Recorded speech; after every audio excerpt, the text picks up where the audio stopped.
θέμα είναι πρωτίστως. Το θέμα είναι πρωτίστως εθνικό. Γιατί θα έχουμε κάποια οικονομικά Βεβαίως, ωφέλη. το θέμα είναι πρωτίστως εθνικό και μετά οικονομικό.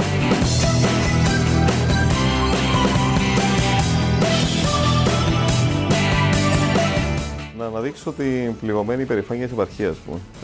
Το έχω πει πολλές φορές. Είμαστε μια επαρχία πλούσια σε φυσικούς και ανθρώπινους πόρους. Είμαστε μια επαρχία που σε επίπεδο επιχειρηματικής κοινότητας διαθέτουμε 7 εταιρείες market leaders και θα έλεγα ότι αυτό είναι κάτι που μας τιμά. Γιατί γίνεται πολύ μεγάλος λόγος και για το κόστος της λύσης, αλλά και για τα ενδεχόμενα ωφέλη από τη λύση. Τι θα πρέπει να γνωρίσει ο κόσμος? Εγώ αυτό που θα πω, κύριε Μιγιώτη, είναι ότι εμείς έχουμε ευθύνη να λέμε αλήθεια στον κόσμο.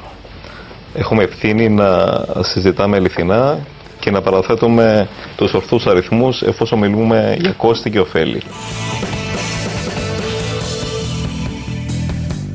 Το 2015 ήταν ένα πολύ καλό έτος για τον τουρισμό της χώρας μας. Είχαμε επισκέψεις στατιστικά ομιλούντες της τάξης των 2.659.000. Ήταν η τρίτη καλύτερη επίδοση όλων των εποχών και απήχε μόνο 37.000 από το πάλι ποτέ ρεκόρ του 2001 που απαριθμούσε 2.696.000 τουρίστες. First of all, I would like to say that during 2013 we had in Cyprus something more than 600,000 Russian tourists. During the current year, we have already reached the number of 590,000 tourists. I'm talking until August, and we want to believe that if the next months continue like the year before, we will reach the total number of 650, which will be a record number. Και το μήνυμα που έχει φτάσει στις Βρυξέλλες.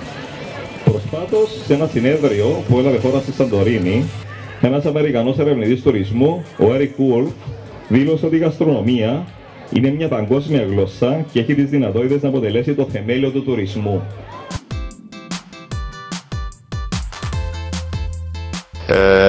Αναμένουμε ότι αρκετοί γενικά τομείς της οικονομίας θα έχουν ωφέλη. Απ' την άλλη όμως δεν πρέπει να είμαστε υπεραισιόδοξοι, δεν πρέπει να μεταφέρουμε μόνο θετικές εικόνες στους πολίτες.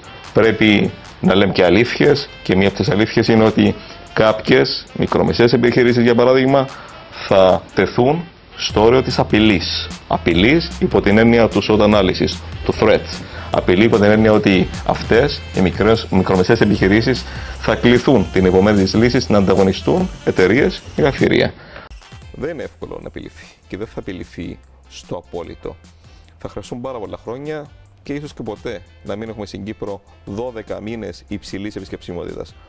Όμως με προσοχή, γιατί είχε γίνει και μία αναφορά πριν για τον τουρισμό. Ναι, στον τουρισμό ανοίγεται μια νέα αγορά, φαίνεται να προκύψουν κάποια ωφέλη, απ' την άλλη δημιουργούνται και κάποιες άλλες ζώνες.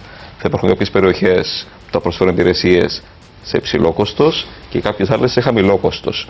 Η λύση, η ενδεχόμενη λύση του προηγούμενου προβλήματος χρειάζεται προσοχή. Ευχαριστώ κύριε Κομίτη, σας ευχαριστώ. Και μάλλον μας χαροποιεί το γεγονός ότι οι άνθρωποι του τουρισμού μας, του ΚΟΤ, σκέφτονται σοβαρά το αντικείμενο αυτό και πάντα με την προοπτική. Ευχαριστώ πάρα πολύ. Να είστε καλά, Ανδρέα μου. Ευχαριστώ. Να είστε καλά.